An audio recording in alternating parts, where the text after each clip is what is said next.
So last week I caught up with a woman local to me, and we were chatting about our plans to create these alternative, like homeschooling hubs, learning hubs to bring the kids together, because there's been a mass exodus from the education system, parents who want to do it better, do it a different way, and yet needing that support of a structured, sort of program.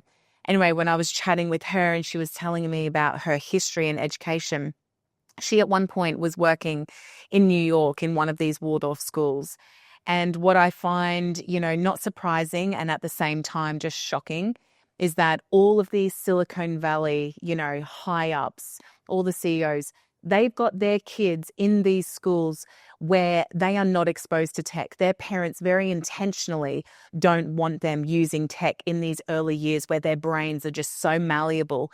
And they really realize the importance of that in regards to the development of the human brain. And yet, when you look at what our schools do, like for us, it's a completely different story. Well, no, you've got to sit still at this desk and you've just got to study this way.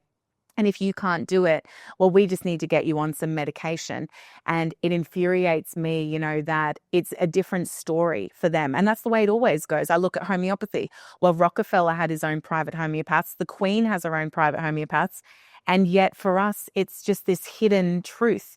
And they keep the best things for themselves. And I think most of us have just had enough. And so we're looking at the way that they are raising their children.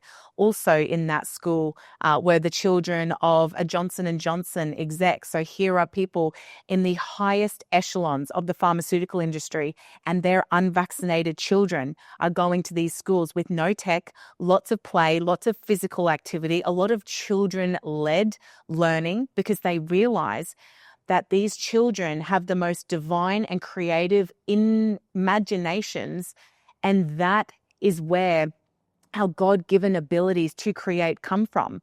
And because they understand the importance of this, they understand the science of the human spirit, and yet it is hidden from us.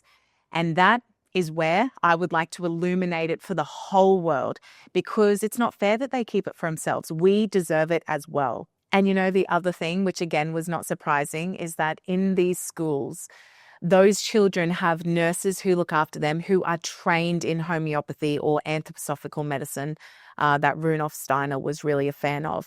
And, the idea in Australia, if we wanted to get homeopaths into these schools to be looking after these kids, it would be a whole rigmarole going through the education department and, our government, all of this red tape that they constantly put up. And they are just consistently getting in the way of what is best for our children, for our families, and for every single one of us. And I just wonder, at what point are we going to be able to get out from under their thumb and really create these systems for ourselves?